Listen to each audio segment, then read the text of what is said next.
Welcome, guys. No, I'm not Monte Cristo. What's up, guys? This is Cloud9 in your mom's butt. No, just kidding, guys. All right, this is the Cloud9 podcast, season 1, episode 13. So there's lots of delays and everything in life. You know, my dad was delayed in my life, and he never came back. Scuff everything. We're going to jail. No, I'm just kidding. Okay.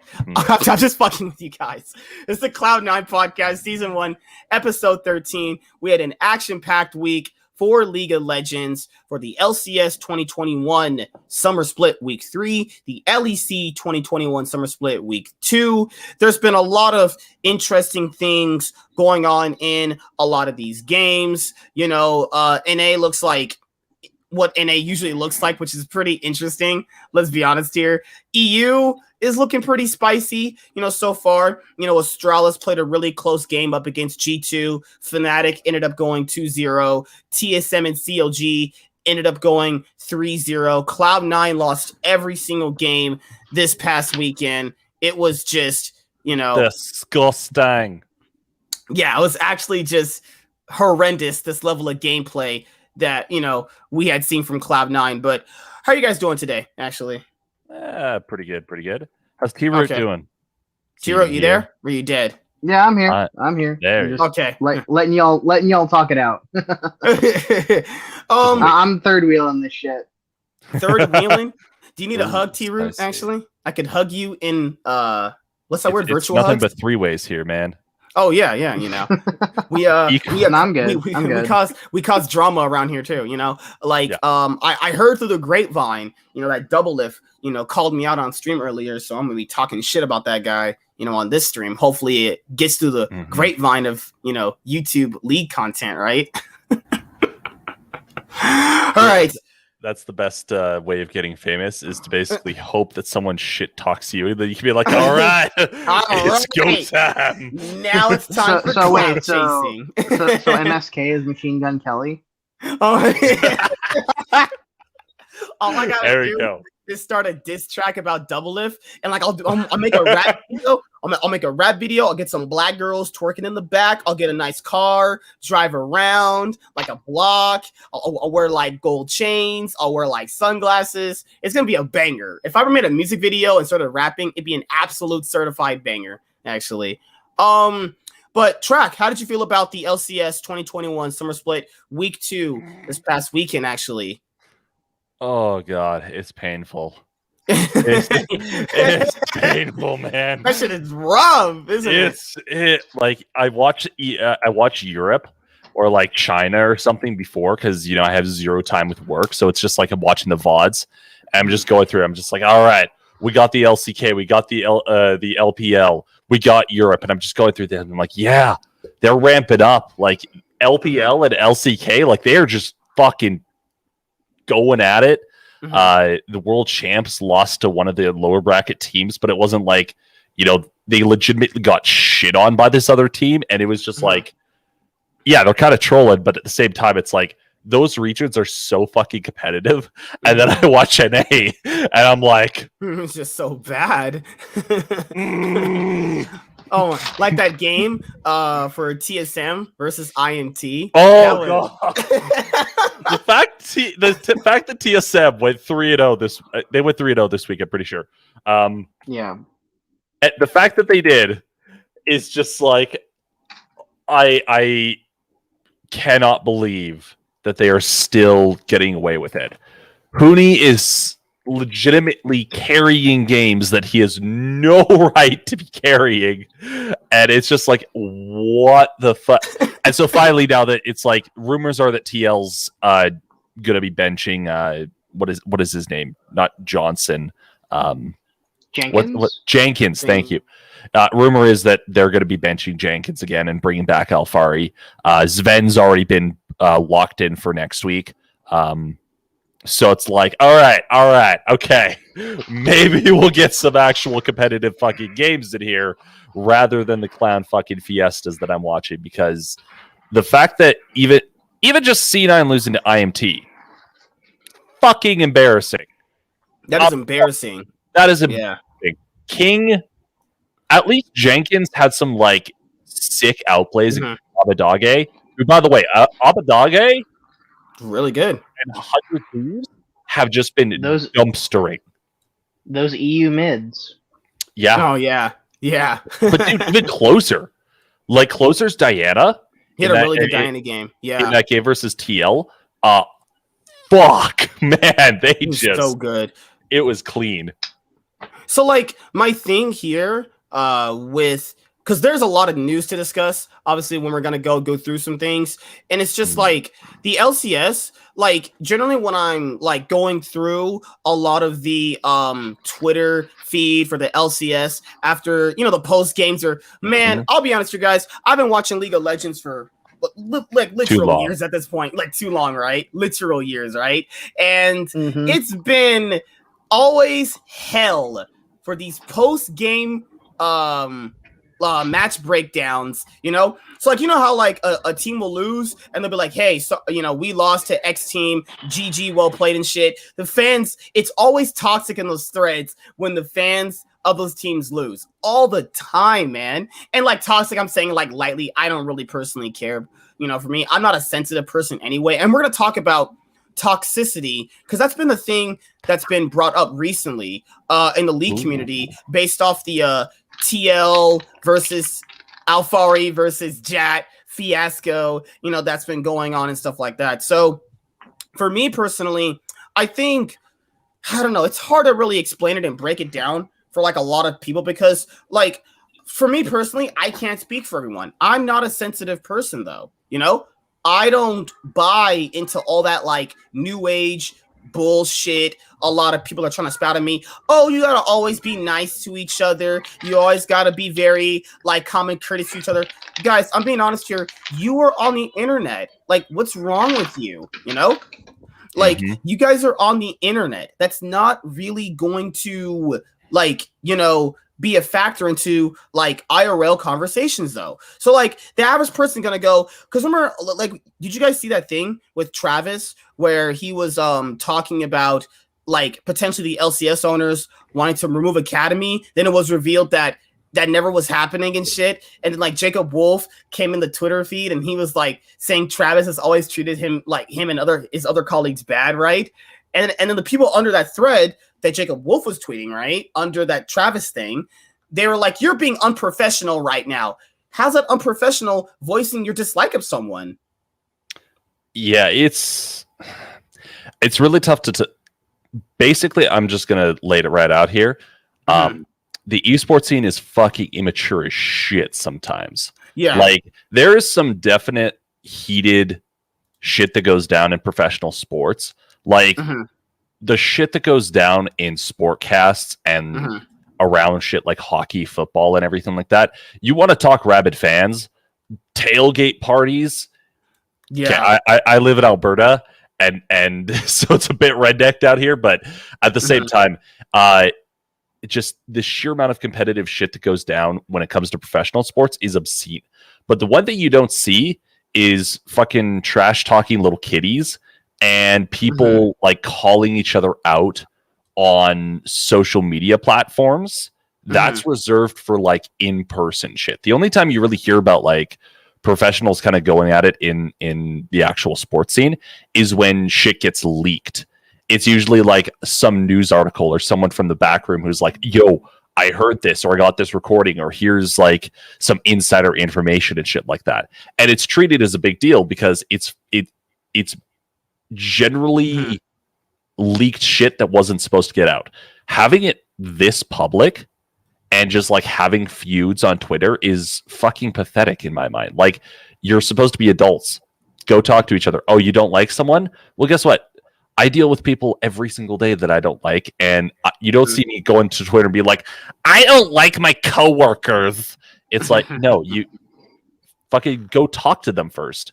You can avoid all. Maybe it's a publicity stunt. Maybe they're just like, they see this drama and they're like, oh shit, marketing opportunity. But like, I could say if that's the way they're doing it, that's a toxic way of dealing with of building a fan base. Like, this is just how I see things. Like, because toxic is such a misused word in a lot of people's vocabulary, though. You know, what's toxic to me is like, let's say like you're at school, you're taking your lunch fucking tray, you're trying to sit down, and some bully sits next to you, swipes that shit away, and just like maybe punches you in your chest. That's toxic, right? Yeah. Okay, so Right. that's toxic, right? In League, if someone voices their opinion about why they don't like someone, that's toxic? No, I just don't like you. That's not the same though. Like, these internet sensitive weirdos have never been outside. They've never went outside and felt the sunlight, nor touched the damn grass, you know, and are not understanding human interaction. Like, people playing this back. I know people are going to play this back and listen to me, please.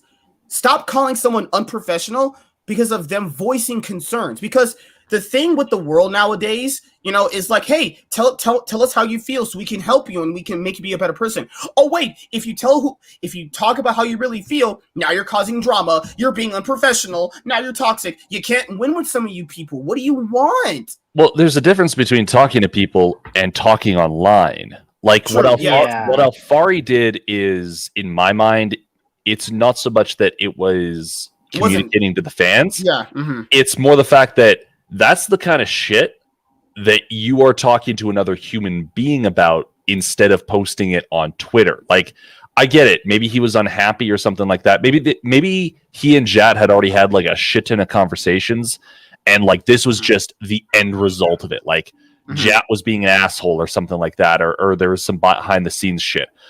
We have no fucking idea. Nobody fucking knows. Or at least if they know, they're not talking. And so, like, the only thing that I would say about in the situation with like Alfari and Jat, it's like, if that was your knee-jerk reaction to do and you didn't talk, that's a problem. It's unprofessional if you're not if you're taking it to the internet before you're taking it to another person. Because if that was Jat's first hearing about like his dislike of the situation or anything like that, like, holy fucking hell, if I was in Jat's position, I'd be pissed. Yeah. Like, so, yeah, and I get it, man. There's two different ways to look at this, because I don't think a lot of the League fans understand the ways that these situations usually handled. Like, more or less so, before we see these situations come out on like Twitter, right? They've already been talked about, but they haven't been broken down in the way that most people think they have been. Because, like, I would assume, let's just assume, because people watched that Thorn video, like, Thorn basically said they had problems with Jet, they don't like his coaching, and Alfari was basically like, fuck this shit, right? And he just told him like it is, right? Now, I would assume TL did the right thing in trying to correct that in some shape or fashion, right? But, you know, if there are genuine problems with, like, Jad and how he runs the team, I think the players should be able to voice their concerns about that and explain to Jad why they don't like his coaching style. Now, are they doing that in an unprofessional manner? I'm not there to judge that. I wasn't there to judge that. I can't talk about the situation. But what I can maybe infer in my own personal opinion, maybe he potentially took it the wrong way. Maybe potentially, you know, people have to understand pro players have egos, though. But yes, they know the game better than all of us do. Is it right or wrong? That's not for me to judge, though. Everyone has egos, though. You know? very true, Like, yeah. The same people Yeah. that criticize people that have egos also have egos, though.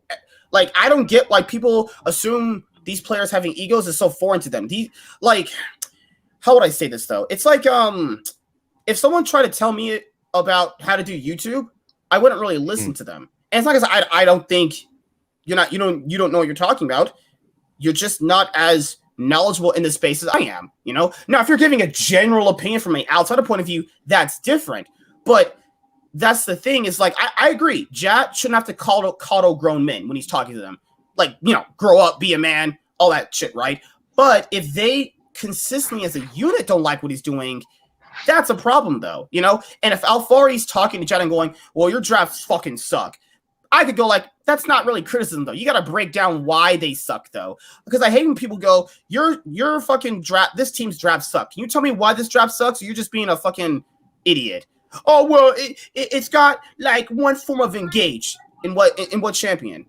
They can't even, like, you know, I'm talking about, like, people try to bring their surface level analysis arguments and they have no substance there. You know, I think Alfari potentially may have been in the right if he broke down why he didn't like what Jet was doing. That's the correct thing to do. Now, for being on social media, for me personally, it depends, because at some point, people just need to vent their frustrations, though. And if they don't vent their frustrations, who knows? Like, their mental health could be compromised. They could be getting hurt in some way. You know, they could be thinking about the situation and dwelling on it. But that is something they should be able to talk about. That, but who's to say he didn't already try to do that, though, and it didn't work out? You know. Well, and that's just it. There's a lack of information when it comes to these sorts of situations. And it sucks being on the outside because we have no idea. We can really only speculate. But at the same time, a lot of these guys are, 17, 18, 19. It's considered 21, old. actually. Alfari is 21, Yeah. which is considered like old for esports, which is fucking crazy. I remember when I was back at 21, the level of expectations that were on my shoulders definitely did not stack up to there. So I'm sure he's stressed. I'm sure there's a lot of emotions running high, but there's healthy ways of dealing with things, and there's not healthy ways of dealing with things. It's true, yeah. And venting on social media is a surefire way to just escalate things straight from 0 to 100. And I don't think that's what happened here. I personally believe that, like, in the case with Alfari and Jat, at least, it does seem like Alfari is upset and Jat is doing what he can from his position in order to minimize the damage to the team. Because if one important component of the team, we've seen it happen where one person is capable of taking down an entire team and just fucking over your entire scene. Forgiven, Dardoch, examples like that. Exactly, yeah. And I don't necessarily think Alfari, Dardoch, and Forgiven and those guys, are comparable to each other, obviously. Yeah. The parallels can be driven where it's like, maybe Alfari was trending in that direction. Maybe Jat's been in the game long enough that he's seen Jat. He's seen Dardoch, he's seen Forgiven, he's seen all of the, he's been casting for fucking forever. He's probably heard horror stories of players ruining their teams and shit. You know? And so he might have seen some warning signs or something like that, and or we just I don't want to speculate too much more on that. It's like a lot of conjecture, a lot of hindsight, it's a lot of speculation. It's just one of these things where I hope it wasn't a situation where Alfari criticized him and like not even in a bad way, and Jack took it in such a wrong way that they benched their best player only to be in the situation they're in now, like Cloud9 is. That's the thing.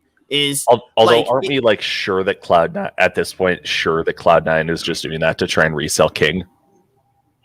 Well, I mean, could they resell King after they did it? Yeah, because we'll talk about Cloud9 right after we get done with this. Is like personally for like the Alfari thing, they say he's gonna come back. What, like his bench was up on the 27th? Right before week 5. Yeah. Did they give it an exact date? So isn't it? It was next like the 27th. Yeah. So it's like this week coming up, but it'll be on like he could play the Sunday game. He'll still be out for Friday and Saturday.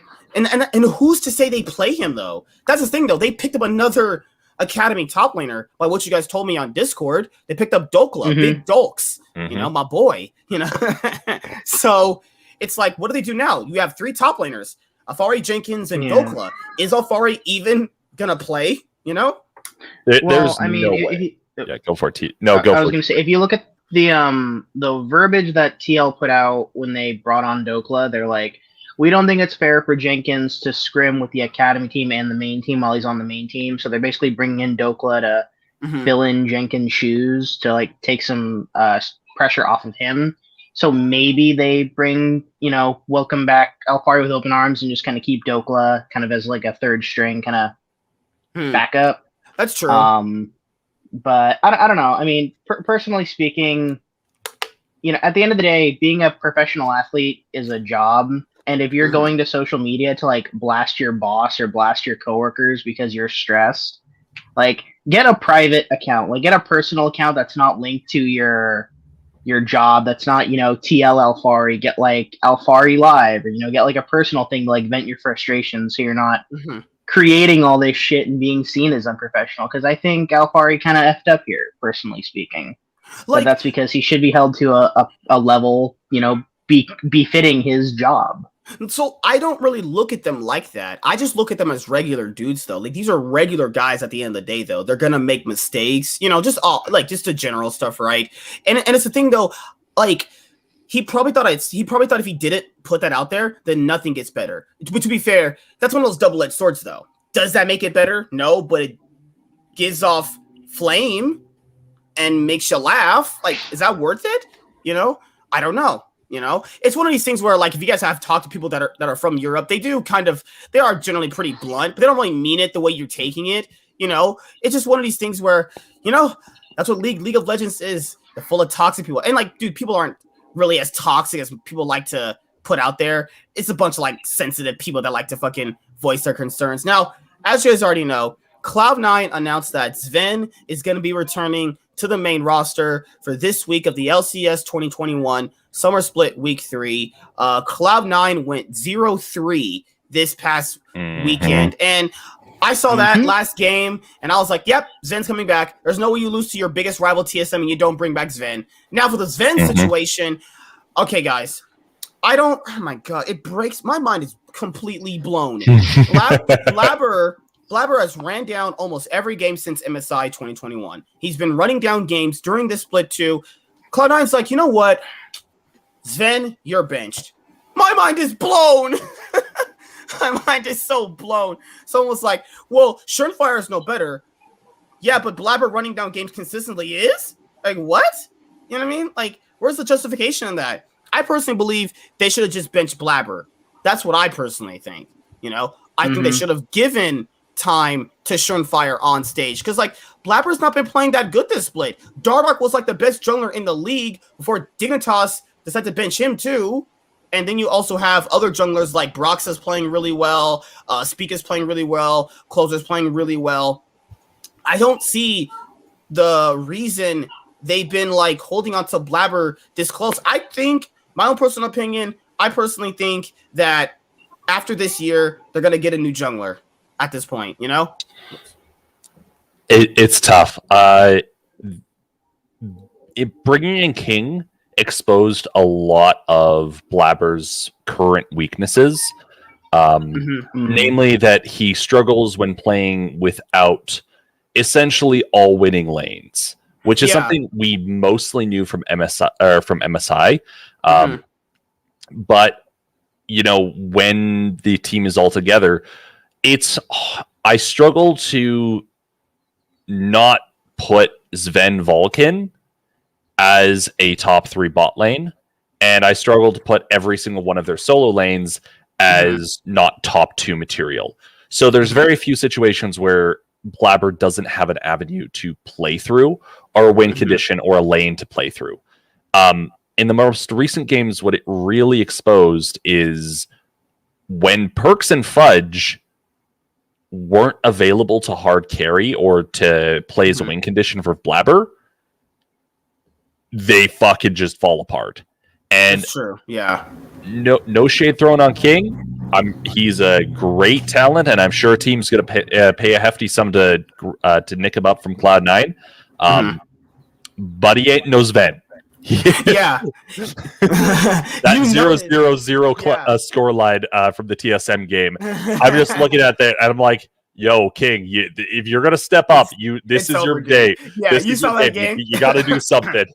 You saw that game, and you're like, all right, dude, you're done. It's one of these things where you noticed a significant level of drop in play when they swapped out Zven for King initially, right? And that's going to happen when you do it with any player, right? But it was consistently a drop in playoff every week. One week he's walking into a bush with no vision, getting Lee Sin kick flash on Kog'Maw, giving over a game. The other games it's not that he's playing bad. It's like the level of gameplay he's putting on right now is just not what Cloud9 needs. Maybe he could be a great ADC in the future. I think he's still a pretty good ADC in general, but he's a ADC that's going to be on a team like FlyQuest in the future, a team like CLG, you know? I don't think he's going to be on teams like TSM, Cloud9, and 100 Thieves or Team Liquid. I just don't see it, honestly, you know? At his current level, sure. Now, granted,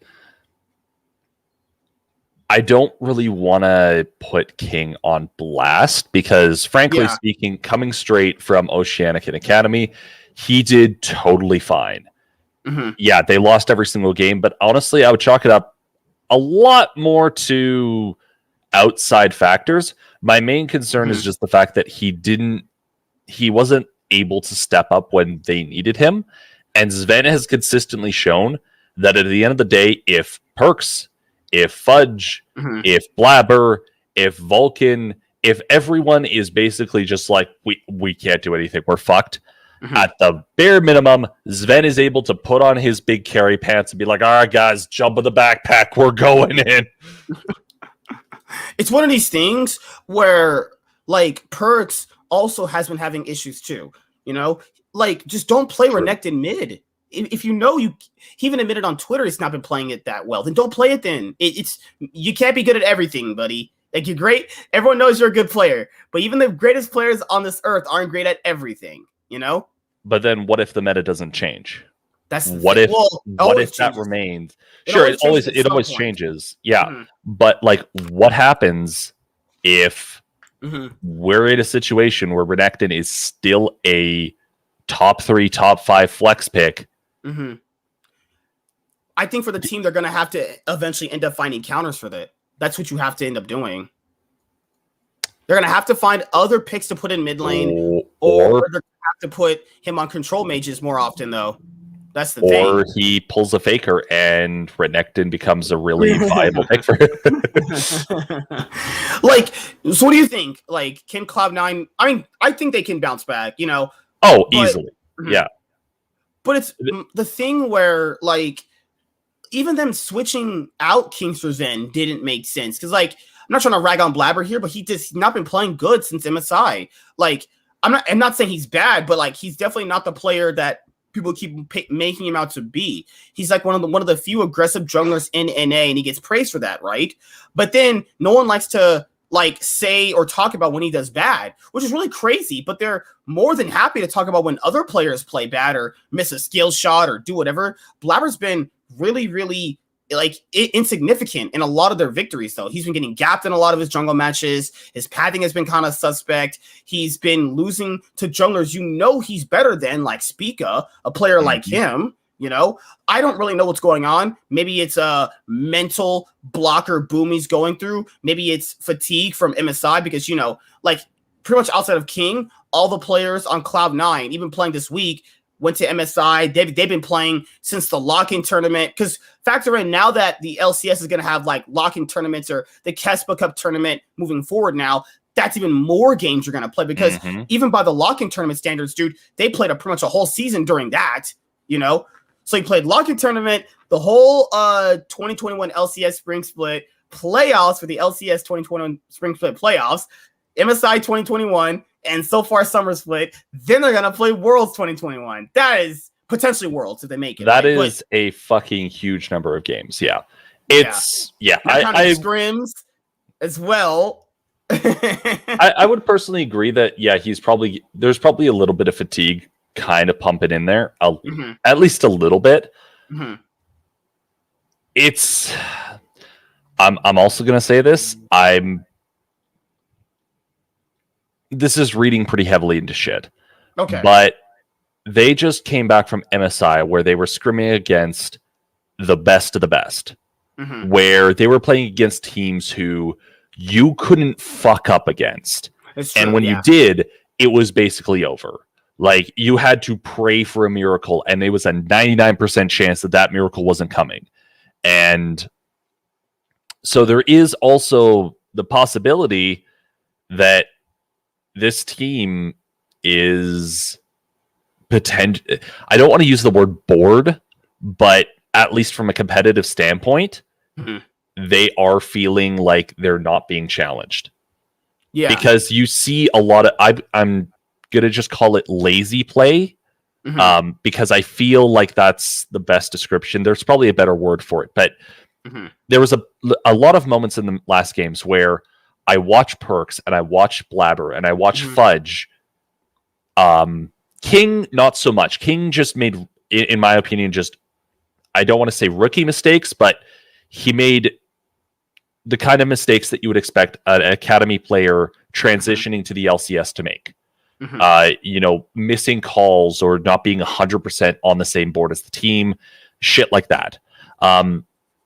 What I saw the mistakes that I saw Fudge, Perks, and Blabber making were not respecting their opponents and just flat out making lazy plays. There was one game like a week or so back where Fudge recalled in top lane after avoiding a gank.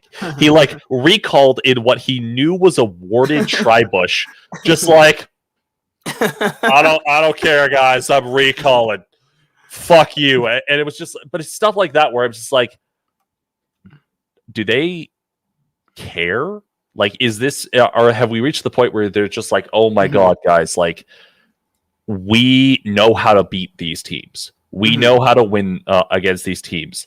And the only time we're losing is when we're literally just like one hand on the keyboard, the other hand jerking off and trying a new player and everything. And they're just like, how hard do we need to handicap ourselves to make this interesting? It's a long shot. It could be reading really hard in this situation, but it's just like, it's possible that, especially Perks, because let's be real, even the games that they're losing, like they're not losing because Perks is being like dumpstered by the other mid laner. They're not losing because Fudge is just being gapped in top lane over and over and over again. What was it? Well, some of the games are. Some of the games actually are. There's a few of them, right? But it's not like they're getting like shit stomped so bad. It's like, man, this team is fucking abysmal, Golden Guardians level, right? Like, okay, their game against TSM.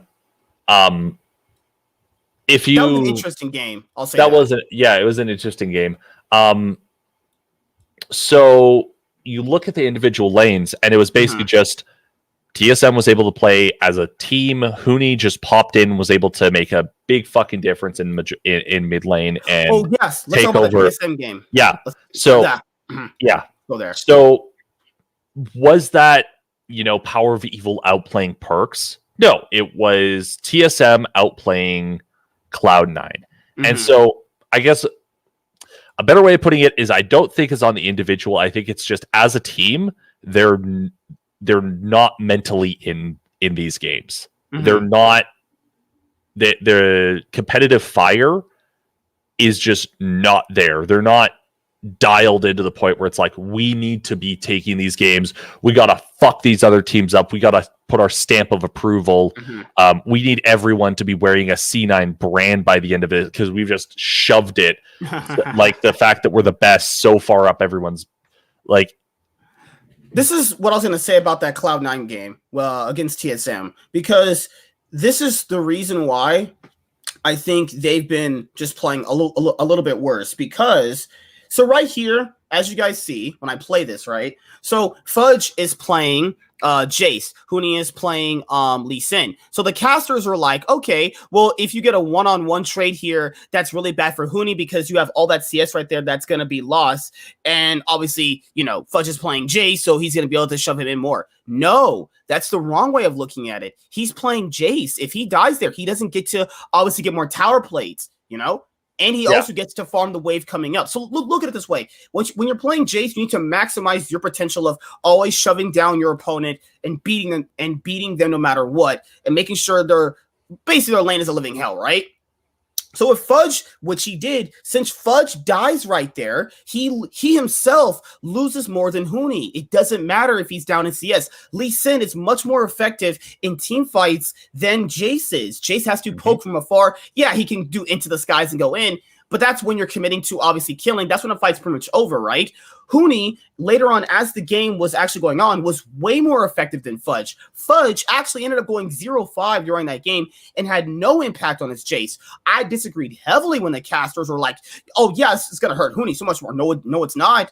It hurts Fudge more because you're playing a pushing champ. You're playing a long-range champion that has to do well by 20 minutes in the game, or it's essentially worthless, in pro play at least. In like solo queue, it doesn't really matter. But in pro play, if you play Jace, that way you have to win by a certain amount of time in your lane and transition that to obviously other lanes. Huni's Lee Sin kick flashes were really good. Remember that Lee Sin kick flash he did on Perks where he landed him into the Victor's Storm? That was beautiful. Perfect. Way more effective than Fudge. I was like, casters and the fans are like, no, like, Huni, he should have did so bad. No, you're not watching the game. This is how you can understand what a casual is compared to a person who's watched League for so long. Huni, this is when you make the most of a bad situation right there for Huni, and you utilize your champion in other ways that his champion cannot be utilized in. Having Lee Sin means he gets to make pick potential. When you have someone like Jace, you have to be able to push lanes down. He can't push lanes down if he's dead right there. Now can he, guys? That's what I'm trying to get you guys to understand. Him dying in that trade was the worst thing that happened. They literally griefed the game by him dying like that, not jungling aggro properly right there. The game was over in my own personal opinion right at that moment, honestly. I was like, they just gave up their strongest lane. It's over. There's nothing they can do. Blabber can't go up there anymore because if he goes up there, Spica's going to go up there because Spica knows they're going to try and attack him again. Spica's already, during that game, he was already out jungling Blabber anyway. Spica on Volibear was way more effective than Blabber on Jin Zhao. Honestly, Blabber's bread and butter was supposed to be he was super good on aggressive junglers. And you think Jin Zhao would be his fucking god tier aggressive jungler. If you want an aggressive jungler, hell man, Jin Zhao is exactly what you need. Perks getting caught out in the mid lane against Power of Evil, him giving away that kill of Spigot did not help at all. Yeah. Either. So how to say this? Yeah, they misjuggled aggro. I also feel kind of bad though because it was so little mechanic thing that some of the newer people might not be aware of. The tower shots increase in consecutive damage by the number of tower shots. And I believe they changed it because this was back like a season or so ago, but I'm pretty sure it's still changed to the point where it just is continually doing more and more damage for just the consecutive number of tower shots, not necessarily the consecutive number of tower shots on each champion. So they had to juggle 3 tower shots between 2 champions that did not have enough max health between either of them to survive 2 consecutive tower shots after the first one. So there was definitely mechanical misplays, and I 100% agree with you. That was a big point where I'm just like, okay, that's gonna. Remember, after that, 14 minutes in, they gank him again because his lane's messed up at that point. His lane's once he died right there, and his lane's pushing like that. If you guys don't know, if you die in a certain position in League and your lane is pushing like that, and you come back, your lane's always going to be your lane is messed up. Blabber would have to go up there and refix it for him in order to actually make sure his lane's stable. They know Blabber's not going back because his Jace advantage is over. So that means they know that Blabber can't go back, so they continuously gank him. Now he's really far behind. Their biggest lane is over. Perks he was effective on Syndra a little bit. Perks was pretty good on Syndra. He was pushing Power of Evil around a good number of times. This was good, yeah, I'm pretty sure he almost solo killed him at least once in that lane. So no, Perks was not the problem. In the TSM game specifically, I think what we really saw was King. It was a game where if their backup plan was essentially Ezreal's fucking broken. So if Jace doesn't perfectly work out, it's fine. We have a disgusting Ezreal who Jace has now basically taken up the entirety. Yeah, Jace is behind. He's fucking useless. Oh no.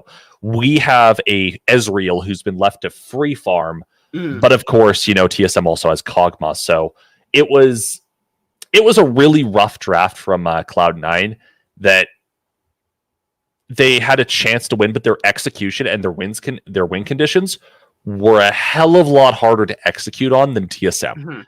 And I think they could have pulled it off. They didn't pull it off. Sucks to lose to TSM. It sucks to use to TSM.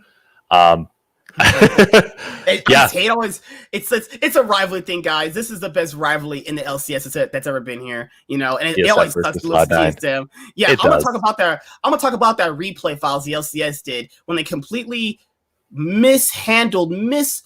through the rivalry between Cloud9 and TSM. There was so much more you could have did with that specific episode. They ruined it. But we'll talk about that after we get done with the region. So the other match of the week was before Cloud9 versus TSM, which was 100 Thieves versus Team Liquid. This was a much better game than Cloud9 versus This was a banger game. Like, by the score line, you guys are going to okay, this is some fucking trash. No.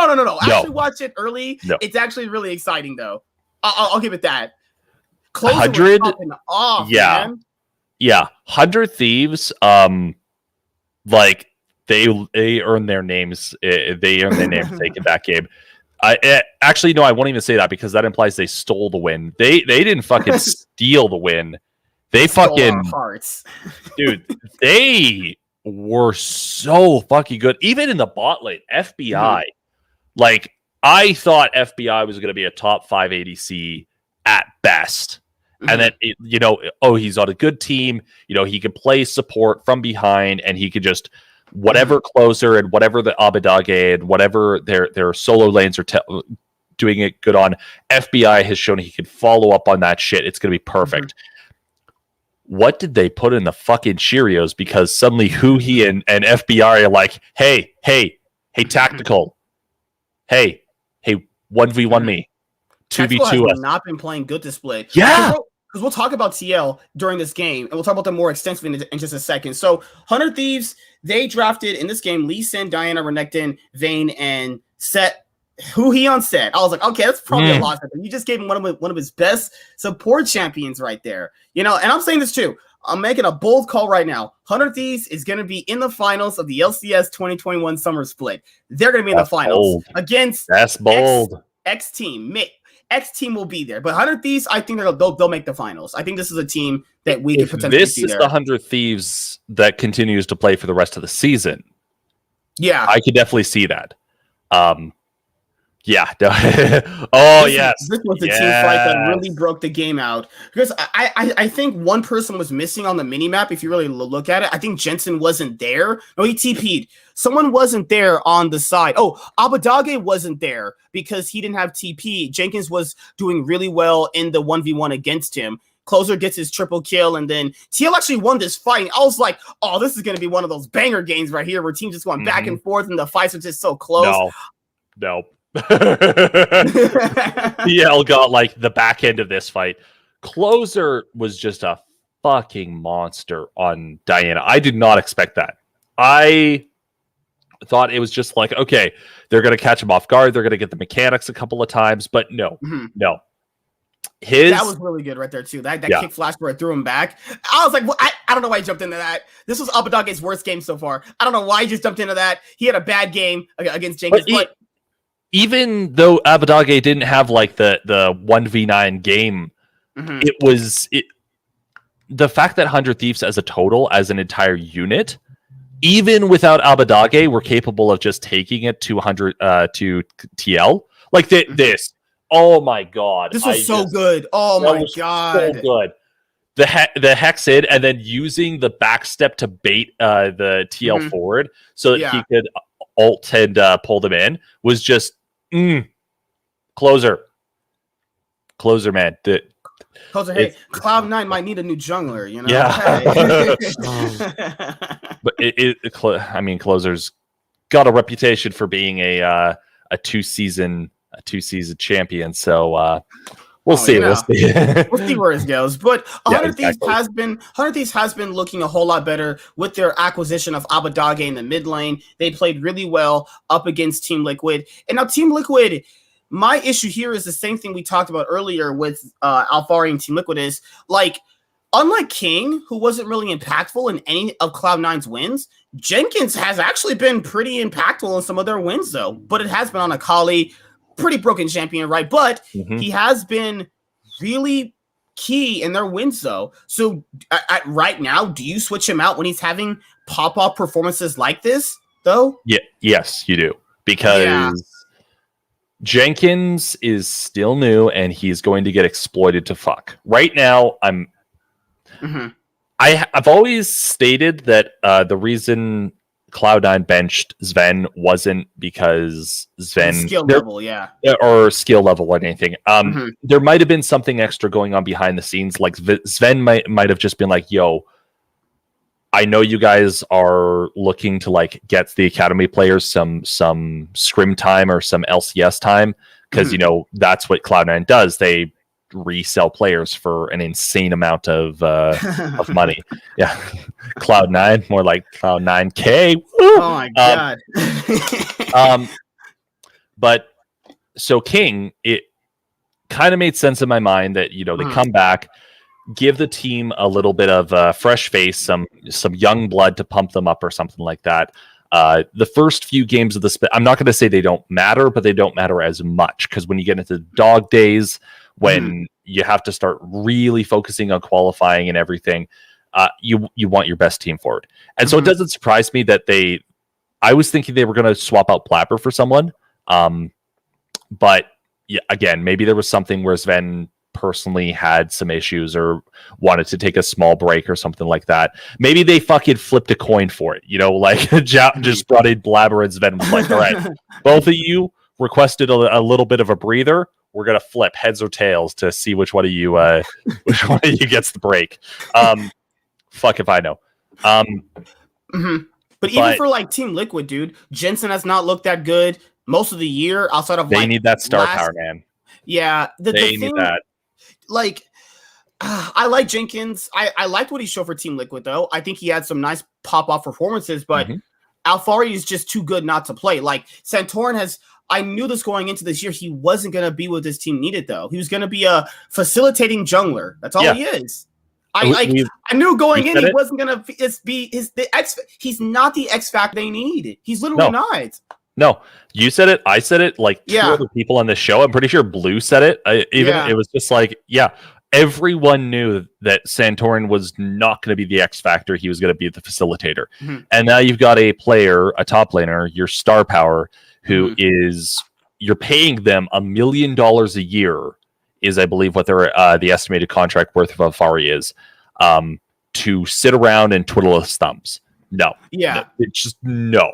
It would be like, I don't fucking know. I don't know if anyone follows sports, but it'd be like, oh, I do. You do. Okay. So it would be like, I don't know, Edmonton draft or like drafting Flurry or something like that. And being like, yeah, no, we're going to put you on line 6 surrounded by a bunch of young blood guys. And it's just like, no. Okay. So it's one of these things where, like, Team Liquid, you would see their players on paper and go, man, they have Santorin, Jensen, Tactical, Core JJ. Okay, they have the sub right now with Jenkins. This team should still be contending with the other best teams in the league, like TSM, Cloud9, and 100 Thieves. Team Liquid even lost to Cloud9 with King. That should tell you how badly they're playing. They lost to Cloud9 with King in a very stopped game. That was one of the actual games with King they stomped them on. The fact that Tactical didn't just straight dumpster King is insane. Yeah. And to be fair, like FBI had some good, like FBI and Hui had some good fucking plays. And Hui especially, like, support carry. FBI is not a bad player, but like Hui was the star for me in that lane. But Vulcan and King, I mean, they pass, they scrape by. They're not like you don't hear like, oh, it's Vulcan and King. They're like top 3 contenders. They're just gonna 1v9 every. No, you don't hear that. And the fact that Tactical and the fact that Tactical wasn't able to, and Core JJ, that was the other player that I was like, what is the player that I was severely disappointed in for TL? And right, that was another point that I wanted to make for TL. Core JJ is not. He's not had a good split. He's not. No, he is not being the playmaker that he is not the playmaker that they need right now, and it's showing because every last split, Last split, every single major TL win, every single success that TL had came off of Core JJ's back. Like, he was a fucking rock for that team. And I'm just not seeing him. So tactical is a bit of a problem, but the fact that Core JJ isn't having the impact and isn't having the big brain plays and isn't, being the engaged support savant that TL needed, that they need right now, is more concerning than anything. Because it's like, if you pull the Core JJ out of TL, I mean, they've proven that with Jenkins they can at least they can pull in another top laner who can carry, but it's not the same as Alfari though. It's like I get it. Like, a new player can come in, have a good performance, but they're not the star player though. There's no way TL will ever try to get to some people with logical brains and they're trying to tell people, oh yeah, we were always planning on benching Alfari. Really? You were planning on benching your best player? Really? Get the fuck out of here. No one's gonna believe that shit. Not even a monkey with no brain would believe that shit. And you start to notice what and this is the key thing for a lot of new people watching, is you start to understand what is a star player and what is a basic average player though. Like, looking at the level of dropping gameplay with Cloud9 and looking at the level of dropping gameplay from Team Liquid without having Alfari and Zven. You clearly see it though. Yeah. The difference between TL and C9, and the reason nobody believes that when TL says that it was planned all along, C9 started with King. They benched Zven in the offseason and went in with King. And so it was very clear, a very deliberate, we're going to start King. This isn't something that we're making a snap decision on. We're starting King.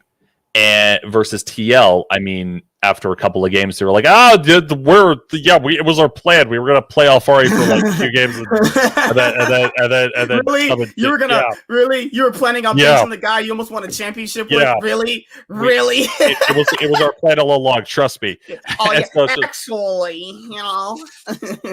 That's why nobody believes them. It's because that shit was basically it's like, imagine you're planning on shooting yourself in the foot, and you do it deliberately to prove you can do it, but you still know you're stupid for doing that.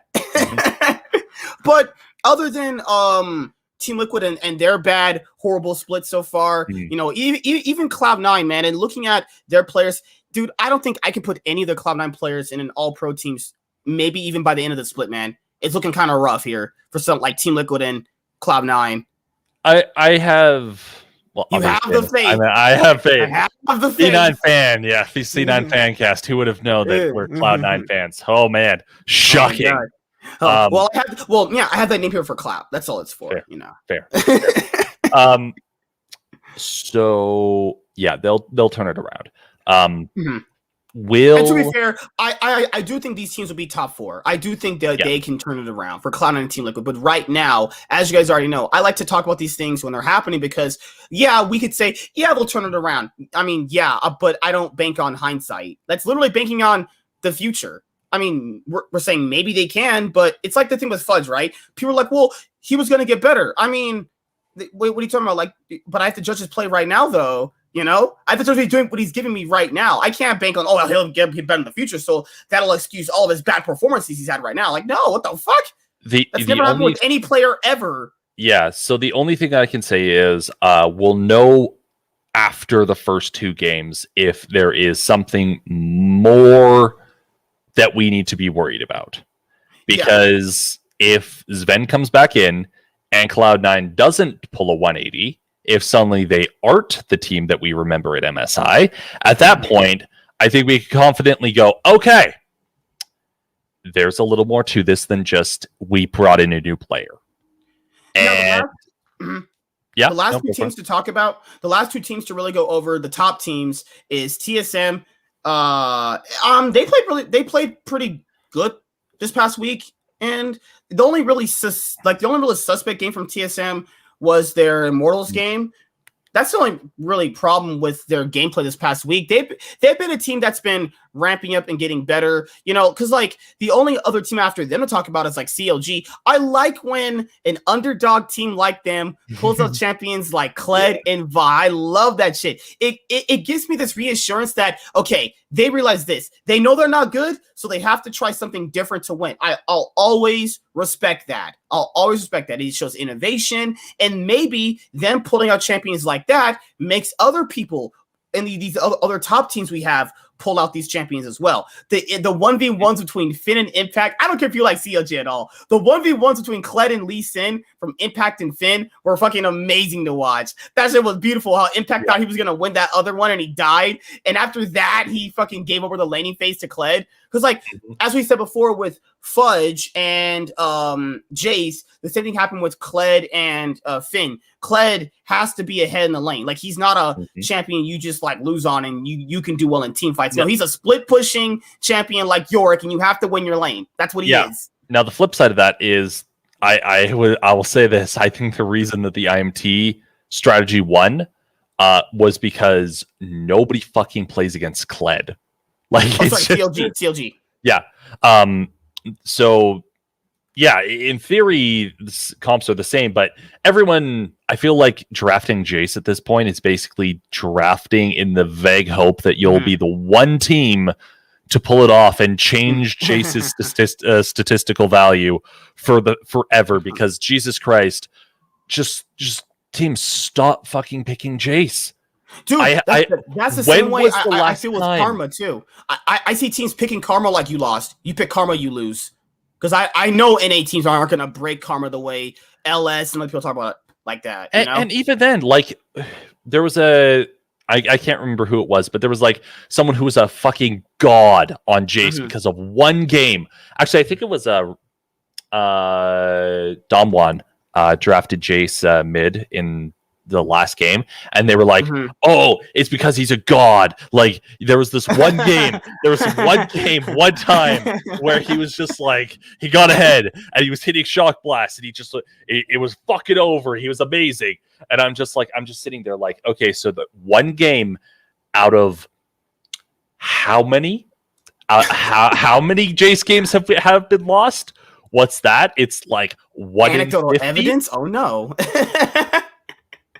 Teams using anecdotal, like players using anecdotal evidence to cover up their shitty tracks. It's like it's that same thing where like everyone wants to talk about when they're right, but no one wants to talk about when they're wrong. So like this part of the game, guys, where like Finn messed up and didn't think where fucking Impact would flash it right there. That shit was beautiful to watch. Like, this stuff is amazing to watch live though. It was, and then when right when he got the revenge kill, that this shit is sweet revenge right here. He thinks he can kill him because he took that tower shot, went in, nope, Clay gets to remount now. He's got the 3 autos in. Oh my god, Impact just gave him the lane. Right there, he gave the lane up because Jizuke came in, didn't get the trade kill. If Jizuke had gotten the trade kill off of that, it would have salvaged the laning phase.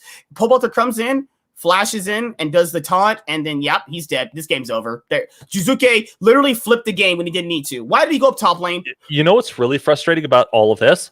It's shit like this. It is these fucking like heads up play teleports and shit where Pobelter is like right where he needs to be at the best time humanly possible. It's the reason teams keep picking him up. And it's fucking frustrating because, god damn it, Pobelter should not be relevant. Stop making him relevant. Jesus Christ, people. Like, this is such basic stuff. Why did Jizuke TP into that? Why did he TP? He's literally just saw him lose the 1v1. Yeah. He literally lost the second 1v1. It's so frustrating. I just that flash he did was so beautiful. That Impact flash, Impact is straight up carrying EG. Impact, you're doing so well. Impact's what, the best top laner in the league? Honestly, I'd say second or third best. Second best. Right just there, because, he got pressed the attack off and shit. Yeah, he got pressed the attack off. Why did he TP? He has no health. Yeah, he could have canceled the T. Or no, they can't cancel T. Right? Oh, you can't cancel TP anymore. Yeah, you can't cancel I don't TP know anymore. How long have you date yourself? How to fucking date yourself in League of Legends? Oh my god, why did you cancel the TP? Shit, that was 2 seasons ago. I really think they need to implement canceling TPs again, dude. I don't can't stand. I don't when because people make bad ones. it makes shit like this so much more entertaining. Because you know what's going through his head, right? You know in his head, he's like, "All right, I'm TPing in. This is like guaranteed. I'm gonna be able to reset the waveform. Everything's perfect." And then, like, as soon as it fucks up, he's just sitting there for those extra half second, just like, "No." My mind's telling me no. Exactly. Danny tried this game. Like, Danny has been a better improvement over Deathly, but it's just not enough, though. Like, no. EG, I don't think EG are a bad team. EG are a team that are going to end the split or this part of the summer split so far with as many wins as they have losses. That's it. I agree. So, and basically one game and then the same amount of losses. I mean, that's it. That's all I see, man. They're just a really weirdly, inconsistently consistent team. That's all they are. And that's it. So they've got like 2 players who are consistent, Ignar and Impact. Where it's like the 2 of them are just like, all right, guys, this is how we're gonna win. We're gonna win this like this.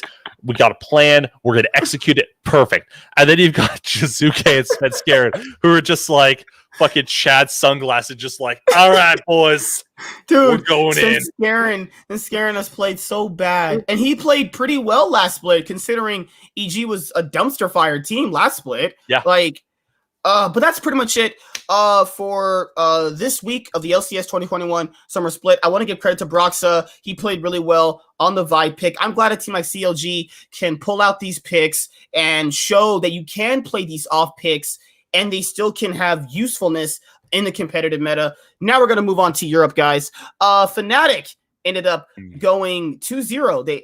Selfmade did not get his revenge against Fnatic, though. All Selfmade.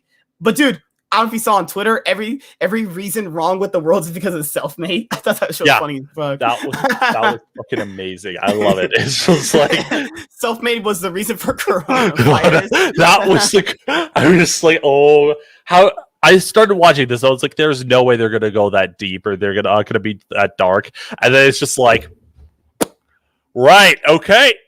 Right. In all the way. Got it. Selfmade is the reason why Biden was elected. I was like, oh my god, you people are going to hell. You guys are going to hell, yeah.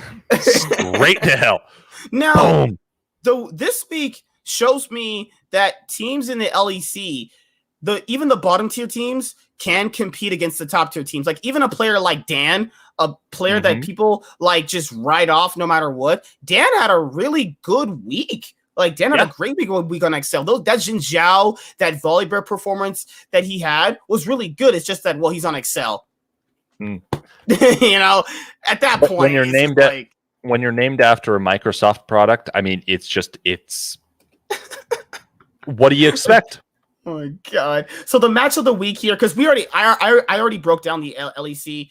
With Warren. So I'll just cover a few games right now so we can head out of here because Trickhawk wants to go sleep with his wife, obviously, Obviously, clearly. And then let me bring up this G2 versus Rogue parts right such here. A good game. That was a good game too. That was a great game. Han Sama and Trimby, I think they did really, really well against Reckless and Mickey X right here.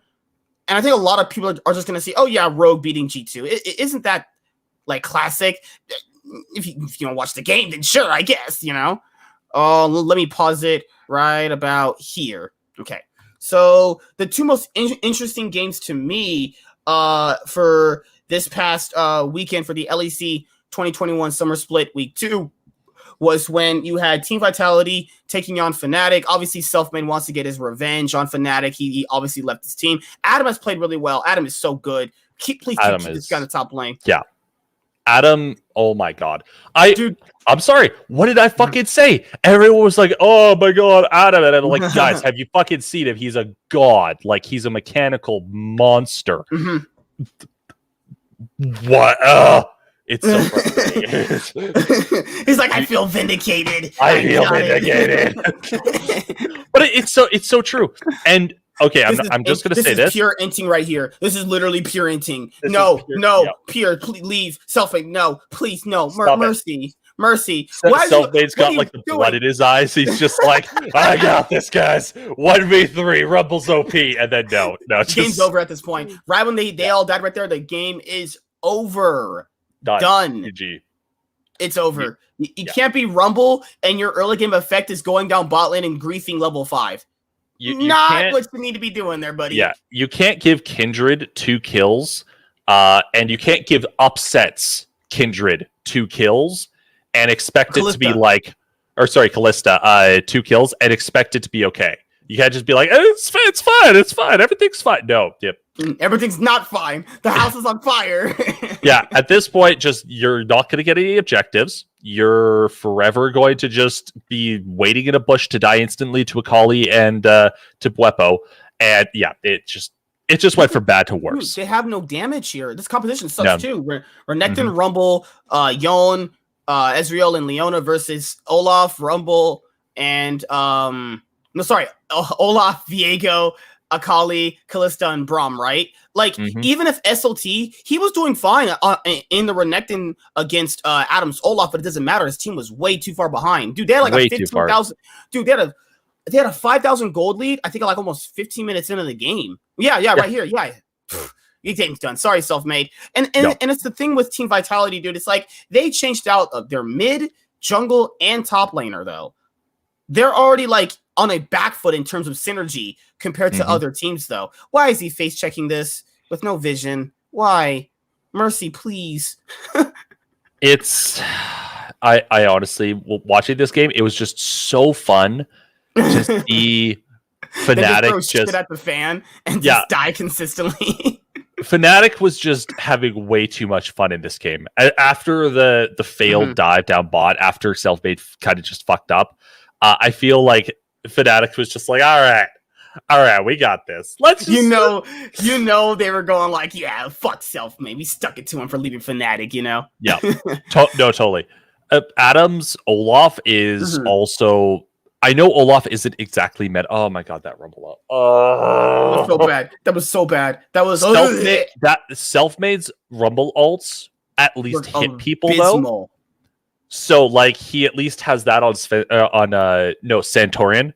Santorian's Rumble ults. Santorian and Selfmade's Rumble ults are abysmal. They need to go into practice. Selfmade at least was hitting people. Santorian was literally just fucking missing. He might as well just throw him into the river with nobody there. No, it was just like, and there were so many moments where like, oh shit, Rumble ult's gonna come down, and then it didn't, and then he'd like drop it 5 seconds later on like the fucking support at the back, and I'm just like, this just goes to show you when a composition like this gets behind, there's nothing you can do. And like, who knows? Like Fnatic, this might be one of their more better weeks though. But because like people are going like, well, Whipple Jungle, this just pretty much means it's solidified that, this is a good decision. We're only in week 2 so far. There's many more weeks to play. Fnatic will lose games, and we'll see. Now, the other game this week that really caught my eye outside of G2 versus Astralis was this game. G2 versus Rogue, the match of the week. Trimby and Hansama played really, really well. I've given my fair share of criticism to Trimby. I didn't think he was that good that split at all. He's definitely stepped up so far these past few weeks. Yanko getting that solo kill on the Hansama right there. But this was a pretty good game so far. I love this game. It was pretty good. But the thing here is like on average, G2 they just have the better players though. Like what can you do though? Yeah. So even if you get these little advantages here, it doesn't matter. They just by far have the better players though. Yeah, maybe not in jungle right now because Janko's been kind of fucking up. Yeah, but to be honest, at the end of the day, what G2 has that they can just rely on is star power. They have unlimited star power, and it shows because even when they're behind, you have to have the entirety of G2 in an unwinnable position because it feels like every single, maybe not Yankos, but like what it feels like right now is if every single lane is not absolutely 100% in an unwinnable position, one of G2's players We'll put them all in a backpack and just carry them to the finish line. Dude, even in the Tristana game that Reckless played against Astralis, he was their X factor when the other lanes were kind of also not doing so well later on. Yeah, and that's the reason they brought in Reckless. It's sure, is Reckless the absolute god tier be all and end all AD carry for the entirety of Europe? No, there are definitely AD carries who equal him in terms of mechanical skill, but this guy's ability to just always there is not a single team who is going to be thinking to themselves, that was man, so good right there. That was so such good. A good yeah.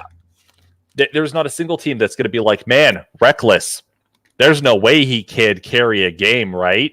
Like, it's just one of these things where you see G2 and you go like, okay, like they kind of failed last split, let's be honest here. They got first place in the regular season. They definitely failed in the playoffs, but like you still can't really count them out. You're still going to give this team the respect and be like, okay, they're still not bad. They still have good players. So yeah, go. Sorry. I was just going to say, there's no way that you can discount these players. Like in NA, you could be like, oh man, TL, like, that you've got Alfari, you've got fucking Jensen, you've got Tactical, and all of these guys. But comparing them to Caps and Reckless and Wonder and these guys, like, it just kind of feels like, I don't know, like comparing a Ginla to Wayne Gretzky. Yeah. It's like the thing where people are like, why does Reckless play always this safe? I've never always agreed with his more passive play style. My thing here is, dude, like, I don't know if you guys play League at all, because it's just, by how people talk to me, they don't. You can't just go walk up as an ADC and just start fighting. That's not how that works. No. Now, I get it. Sometimes he can, like, be a little passive and certain damage output that he can put out. I agree with that. That's fair criticism. But to say like he should just walk up and just start fighting is stupid. You don't play ADC then. You can't do that. I'll actually kick a player. If I own a team and I saw that, I just kick you because you're trash. You can get out of my team. I'll any player doing that. Yeah, no, totally. I call it the Reckless effect because there is... Reckless feels like playing against Nasus, where there is a timer on the game every single time you play against him. And that timer is 4 items. Because as soon as Reckless gets to 4 items, which is like the average item count that it takes for most AD carries outside of broken fucking Ezreal to power spike. As soon as those 4 items hit, you are playing a potentially losing game. You are playing a game where it doesn't matter how far you are ahead, you now have the potential to lose any single team fight that Reckless is able to properly get around and start to output his damage. It was like this team fight. It was really close between Astralis. Credit to Astralis, they played really well. Oh, yeah. Full credit to Astralis. Like, Promise Q, please kick that guy. That guy is so bad. That guy sucks, dude. That guy, what? Why did he hook himself into Wonder? Why? He did nothing there. He hooked himself into a tank and just died.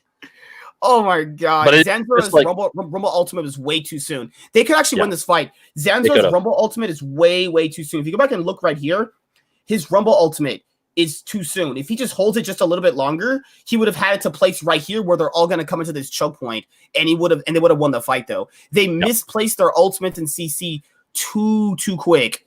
Yeah. And to be fair, like, it's a stressful situation. It's a stressful game. You're never going to be able to do it properly. Oh, as an ADC, that is a mood. The sad B. Yeah, that is a fucking mood right there. But no, it's like, there is a reason that Reckless is still considered to be one of the best ADCs, and it's just it's for that reason. You cannot count G2 out at any point until you have that victory screen plastered in front of you, or you're just shoving down the Nexus with a full ace backed on your team fight. You cannot count G2 out, and that is probably the scariest thing about that team.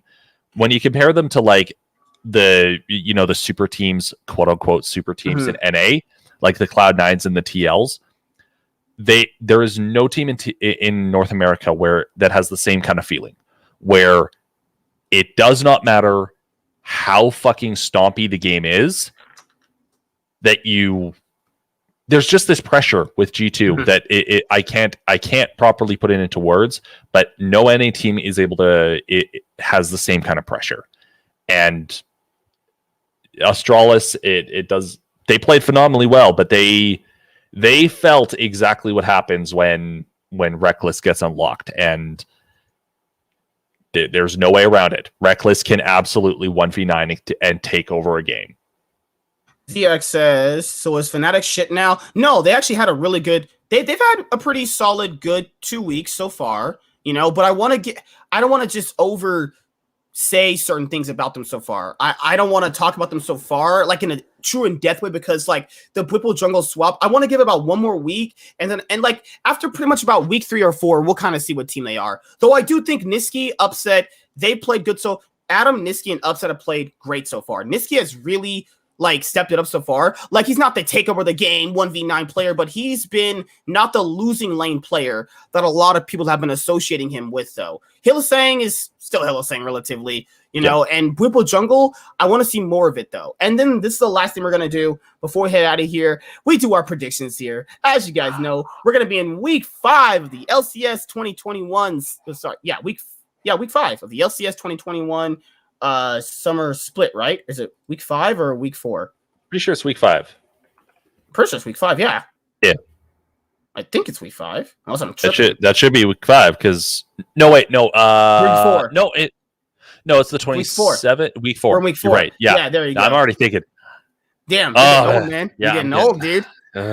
Predictions for the LCS 2021 summer split week 4 right here. So let's see if we have any banger matchups this week. So week 4 on Friday, who do you have? Just, I have to give any examples. All right, sorry, any long answers. TL, okay. 100 Thieves. If 100 Thieves loses that game. Cloud9, I'm sorry, GG. It ain't going to happen again. He got lucky the first time. That was lucky. Luck. Yeah. That was straight up luck. Yeah. You caught Cloud9 in the shower with their pants down, all right? It's not going to happen again. It's kind of hot. Ooh, very hot. Perks in the shower with the pants. No, shake it off. IMT, they're on a hot streak, or CLG's on a hot streak, but IMT's been taking names, so give them benefit of the doubt. TSM, just because FlyQuest hasn't. It's FlyQuest. FlyQuest did beat them before, though. That's the thing. Yeah, Remember? But it's like FlyQuest is also. It's hot, then you're cold. It's yes, then you're no. Oh my god. Oh my god. All right. So Shrekout's gonna kill me over here. Yeah. For Obviously. Me, Team Liquid, 100 Thieves, Cloud9, CLG, and TSM. Saturday. Oh, I've got the banger right there. 100 Thieves. Can Cloud9 get the revenge against the 100 Thieves? Woo! Because they stomped them the last time around, but that was with King. Yeah. So we'll see with Zven. Can Cloud9 actually beat them this time around? I want to say yes, but you know what? Here, I'll do this. Team Liquid, Dignitas, 100 Thieves should win, but no, what are you guys saying? Cloud's going 3-0 this week. Team Liquid, Dignitas, Cloud9, TSM, and IMT. I'm going to say CLG just because TL is going to. Oh, God. Hey, man, I've got more. Finn and Broxer. Finn and Broxer more... are just going to take Jenkins and Santorin and just. Yeah, you're right. It's going to be the bed sheet over top of the head. It's just. Oh my god. Yeah. Dig should win versus FlyQuest unless FlyQuest unless Licorice returns to form. For the hunt, that's a tough one. I want to say Cloud9, but if one of these wins, I'm not surprised. Yeah, if Closer shows up and Blabber doesn't, then it's probably very possible. Yeah. Very possible. It could definitely be 100 Thieves. So I'm gonna say Cloud9 just because I'm a fanboy and I have to. But I could definitely see 100 Thieves winning. In this, I want to see Impact stomp the shit out of Huni, but Huni's been playing pretty good. So if TSM gets Lee Sin, they win. If they don't, EG. The bottom one no one cares about, so I'm just gonna say IMT. Oh god. And Sunday you have let's see. Good game on Sunday is TL versus TSM. Ooh. So I'm gonna go with EG, 100 Thieves, TSM, FlyQuest, and Cloud9. Now what's crazy is that CLG just played a really close game against Cloud9 the last time they played, like last week. So who knows? It's scary. Yeah. But Wild Turd versus Zven. Oh yeah, he's not playing. You're not playing King this time around. You're not playing against Academy. Sorry, Wild Turtle. I think you're probably right. I'm gonna say EG 100 Thieves. I feel like TSM, unless Alfari gets subbed in. If Alfari gets subbed in, I think TL. We'll give it to Golden Guardians just because like they get one. They get one of three. They get one of three. They get one of three each week, man. Is it Nero in your room with a fucking shotgun? No, the GG's their manager is behind me. I just hear like, you're gonna give us one win, boy. Hey man, GG. Hey man, if they I think they have beaten FlyQuest though. They did beat FlyQuest, didn't they? That's true.